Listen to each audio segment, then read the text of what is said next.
Sometimes when people think about ethics, they automatically jump to rules, the things we shouldn't do.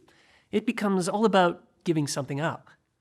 I appreciate William Damon's perspective in his book, The Moral Advantage. The basic premise of the book is that it pays to be moral. There's an advantage to doing what is right, whether it's in business, education, ministry, or really in any other organizational setting. Damon contends morality is far more than a constraining force that keeps people upstanding and out of trouble.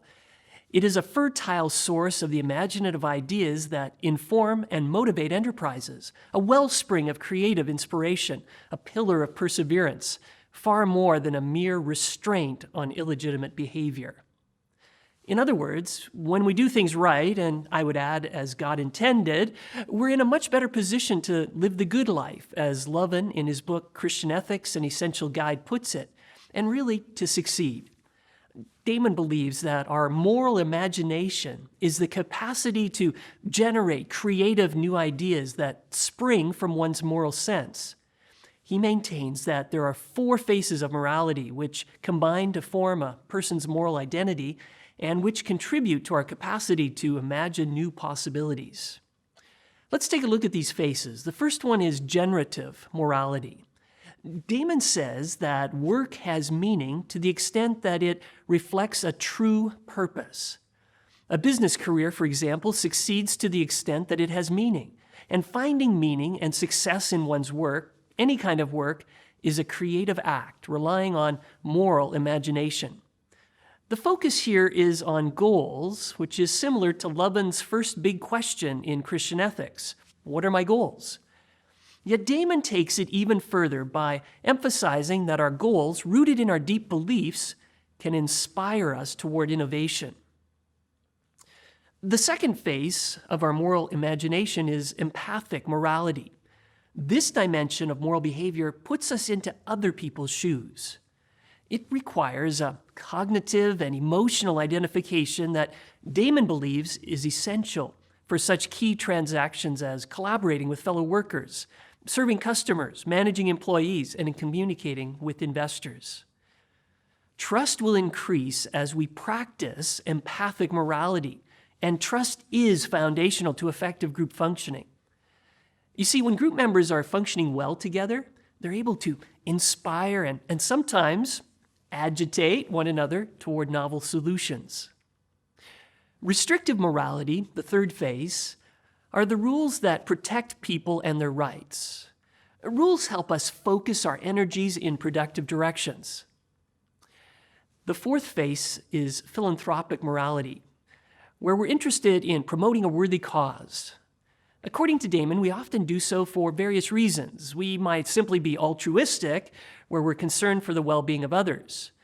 Perhaps we have an enlightened self-interest that seeks to build community relations that will profit both the organization and the local community. We may also feel a sense of reciprocal obligation. We give back to society out of a sense of obligation. Regardless of the motivation, having an external focus tends to draw out the best in us. Damon's framework is helpful because it points to the possibility that ethics can inspire people, promote collaboration, protect people, and promote worthy causes. Let me conclude this session with the story of one company, as told by Dr. Guy Saffold in a leadership values and ethics class at Trinity Western University. This company chose the higher moral road, and it gave them a decided advantage with their employees and customers.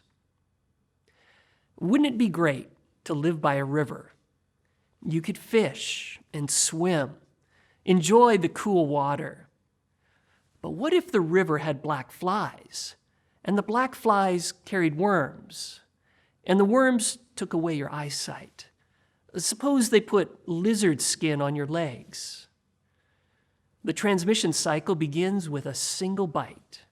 In a person's body, the microscopic worms grow into adult worms, which produce millions of offspring each year. The constant movement of the worms through a person's skin causes intense itching, skin disfigurement, and eventually, after migrating to the person's eyes, blindness. As many as 200 million microscopic worms can exist in a person's body. They group together in large nodules that protrude through the skin. Adult female worms can grow up to 2 feet long within a person's body. Those infected can suffer ill health and great personal hardship. They can no longer find employment. Mothers have difficulty caring for their children. Here is one woman's account of life with onchocerciasis. The rashes and itching first appeared when I was a young girl. They got worse. At school, I couldn't concentrate because of the persistent, intense itching. Others used to laugh at me, and I stopped going to school when I was 9. I hardly visited my friends because my skin looked so ugly. I stayed at home every day. My relatives arranged a marriage for me, and my husband did not see me until we got married. When we met and he saw my skin, he was very angry, and my skin got worse after I got pregnant. I went home to my parents. I had no support from my husband. He didn't see our baby until he was 1. His parents advised him not to desert me because I was sick. He returned and I got pregnant again. He was still angry at me because of my skin and would rather have nothing to do with me. I itched and was always itching. It affected the attention I was able to give to my children. I could hardly sleep at night. I felt weak from the pain and nuisance that was always there. You'd grow old and your friends would lead you by a stick. The Southern Sudan reported, in the villagers' own words, river blindness means suffering. They see people going blind from it. They see people suffering disfiguring skin diseases and the discomfort of the itching. They also see the most fertile lands along rivers become uninhabitable because of the fly. You must abandon your village. The cycle never ends. And what if one small pill, taken 1 time per year, was 100% effective? A miracle if there ever was one. But you are too poor to buy it. So one day, you'll be blind too. Wouldn't it be great to live by a river? Now, what if you were George Merck? You had just spent $200 million in research to develop that little pill. Your researchers had tested more than 100,000 soil samples from around the world. They found this molecule in a soil sample from a golf course in Japan.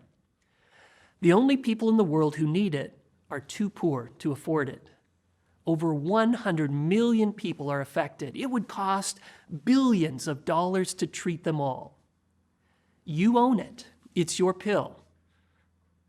What will you do? Mr. Merck said, I spent about a year traveling the globe looking for ways to get the thing to the people. First, our marketing people reported that there was no way that we could afford it, even if we charged only 5 cents a tablet. So then we went to governments.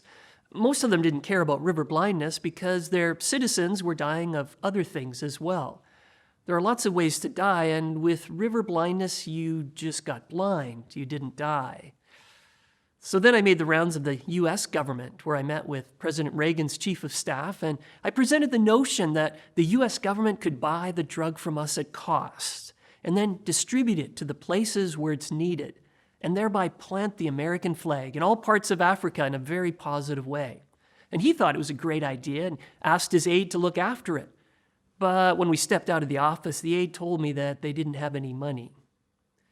And then it got to the point where we had all the studies finished, and it was going to be ready to make available to patients, and we didn't have a way to do it. So in 1987, we decided as a company that we would contribute this drug free to anyone in the world who needed it forever. I've been asked why we did it. Because the company is so dedicated to health, our philosophy is that we do research and development to help people's health. And to have such a dynamite product that could never reach the people, that would be a very, very bad thing for the company, for scientists in general. So we thought we couldn't do that. And therefore we took this decision, and it had an incredibly positive effect on the scientists who felt that this was exactly what Merck should be like, and it helped our recruiting forever. So it was worth whatever the cost is to raise morale and to help the recruiting of the scientists of the future. It sort of set a standard for the world. Millions of people have been treated since Merck's decision. The Onchocerciasis Elimination Program of the Americas is administered by the Carter Center. Their focus is Latin America. The Onchocerciasis Control Program is administered by several UN agencies. The African Programs for Control of the Disease, or APOC, run a control program in 19 countries. The APOC program activates communities to distribute the drug to their fellow members. This system of distribution is a novel approach in delivering health to those who live at the end of the road and beyond. The method is called community-diverted treatment. It's cheaper than any of the other approaches, as the distributors are volunteers from the community and can continue for as long as there is a need to distribute the drug. George Merck was asked, "What's the approximate value of the product that's been donated so far?" His response, "What is the value of preventing 18 million people from going blind? I don't know what the cost of the program is. I can imagine that this program has cost Merck hundreds of millions of dollars over the years. A company can have an enormous impact if it is willing to do what is required to be socially responsible." Another question, "Would you do it again?"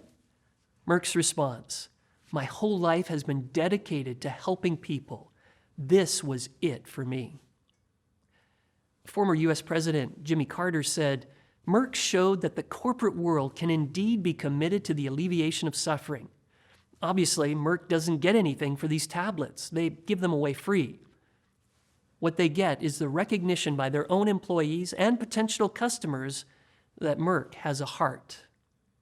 The January 8, 1989 edition of the New York Times said this about Merck's provision of the onchocerciasis pill: "In what will surely rank as one of the century's great medical triumphs, a dreadful scourge is coming under control." Obviously, Merck is not a perfect company. They've made other decisions over the years that have not generated such widespread approval. Yet in this instance, they certainly showed their philanthropic and empathic moral faces.